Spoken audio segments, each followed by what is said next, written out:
As the roaring echoes of mortar blasts rumbled above, Private Henry Thompson found himself disoriented and alone in the dimly lit underground mine shaft. The suffocating stench of damp earth and mildew clung to the stale air.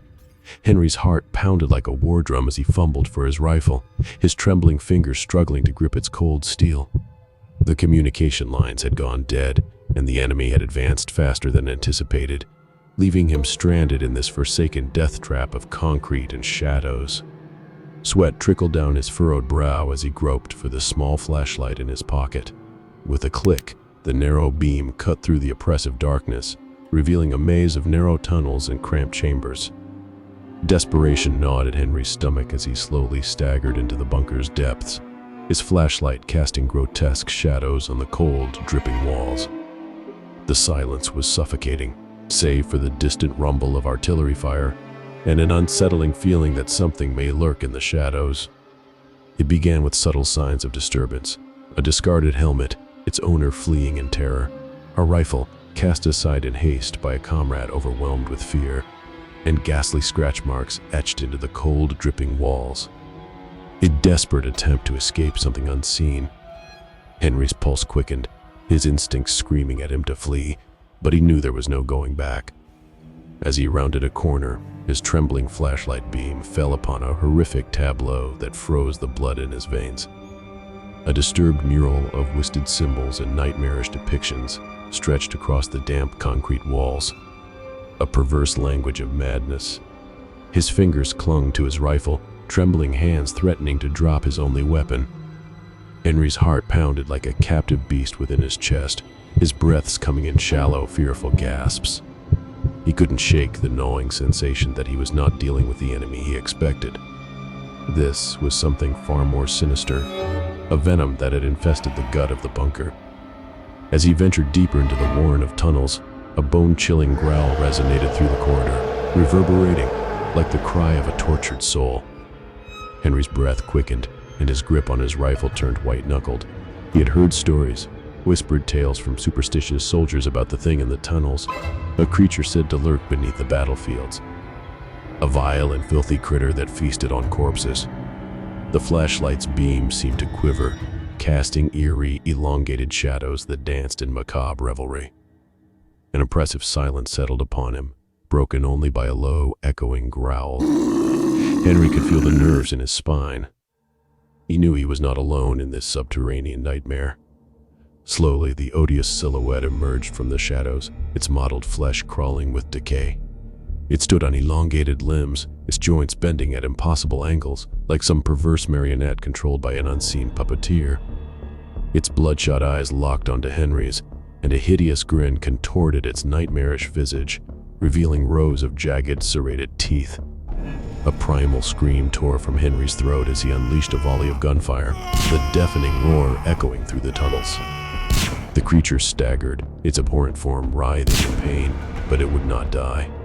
The dim, flickering light was just enough for Henry to discern its wounds, slowly healing, the creature's body regenerating before his horrified eyes. Henry's mind raced as he considered his dwindling options, each more suffocating than the last.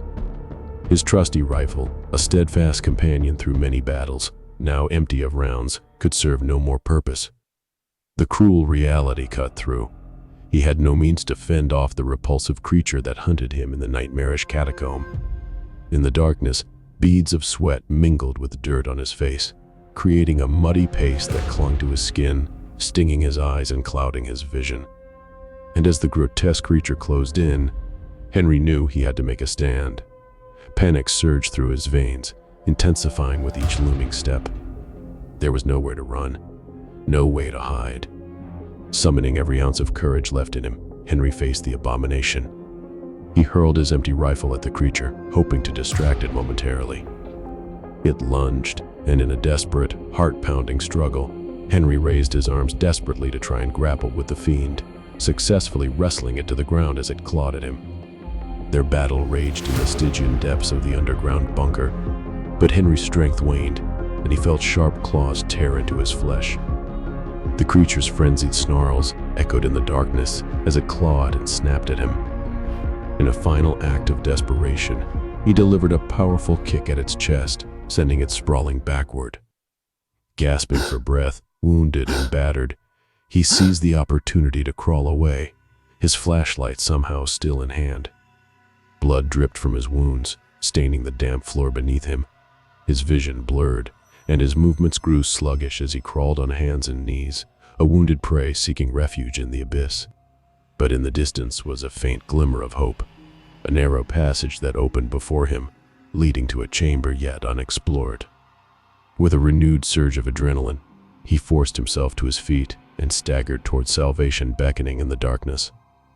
With each cautious step, his quaking flashlight carved through the impenetrable darkness, revealing only a thin, foreboding sliver of the sinister labyrinth. It was a stroke of fortune that light fell upon it.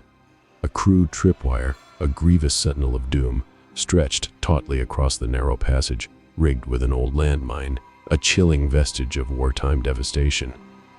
A dissonant sound rolled through the corridor.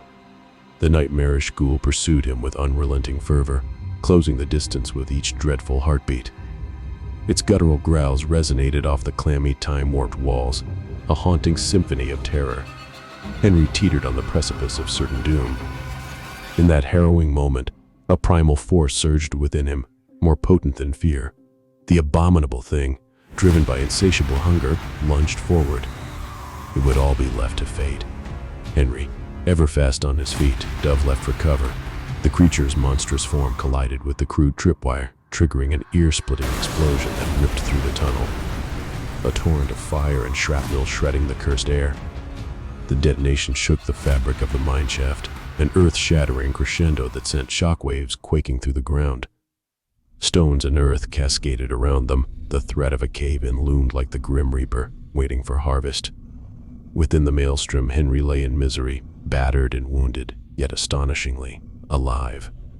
The dense smog of dust and smoke writhed in the aftermath, casting everything in a shroud of obscurity. Adrenaline fueling him to his feet, Henry tried to regain his composure. The suffocating darkness enveloped him, depriving him of vision, but his other senses would become unwitting allies. With trembling hands, he reached out, fingers tracing the contours of the chamber's walls, a blind man navigating a world cloaked in black. Every cautious step was an act of faith, each moment a prayer for salvation. In the oppressive void, where sight was but a distant memory, his outstretched hand brushed against something curious. It beckoned to him, a slender fissure amidst the omnipresent gloom, the ghostly fingers of hope reaching out to pull him from the abyss. He inched closer, his fingertips grazing the edge of an opening. A delicate ventilation shaft, a beacon of possibility in the suffocating abyss. With sheer determination, he lifted himself and clawed his way into the confining embrace of the ventilation duct. Slowly he crawled, every torturous inch forward sending ripples of agony through his battered frame, his labored breaths ringing like a mournful dirge. In the distance, the enraged howls echoed in monstrous fury. But the wretched form could not pursue further, too disfigured to follow into the cramped ductwork. The menacing growls gradually waned, leaving Henry with a fragile ember of hope. It was in these inky depths that he clung to the belief that escape was still within reach. Minutes stretched then, and he grew delirious as he continued navigating the winding passage. But still, Henry now dared to entertain the notion that he had survived the vicious encounter. At last, a glimmer of salvation emerged on the horizon. An ornate grate lay before him, a cascade of moonlight filtering through. Summoning reserves of strength he never knew he possessed, he wrestled with the stubborn barrier, wrenching it from its moorings. In a cascade of moonlit relief, Henry emerged into the night air, gasping for freedom. Behind him, he slammed the iron grate shut, sealing the evil within the forsaken depths. He ran, fast as his legs could carry, each step a desperate sprint away from the torment that lurked below. He didn't dare to stop, not for a moment, until the entrance to the tunnel of hell was miles clear behind him. Finally, he came to a halt, the world around him cloaked in tranquil darkness. The cool night air kissed his sweat-soaked skin, and as he collapsed onto the moist earth, the wet grass cradled him like an otherworldly blanket of solace. In that profound silence, Henry pondered the price of survival, the harrowing horrors of war, and the resilience of the human spirit. Forever haunted by the night he escaped the abyss,